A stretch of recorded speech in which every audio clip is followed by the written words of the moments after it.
Sometimes we know when media will make the difference between covering the propaganda of wildlife services that's going to take place inside versus things that just harm children. Mothers Against Death. People are sick of injuring, endangering, and abusing their children in Pocatello. This is just an example of the cyanide bombs.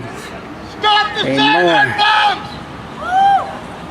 Stop the cyanide bombs! Don't kill animals! Stop the cyanide bombs. Yeah, there it is.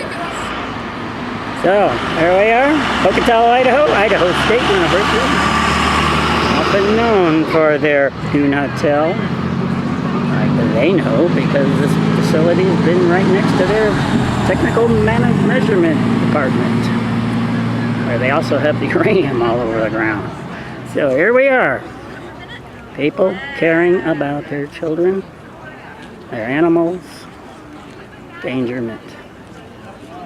Change for Pocatello, and hopefully it'll carry through to November and get everybody who's involved with endangering our children at every level and every office.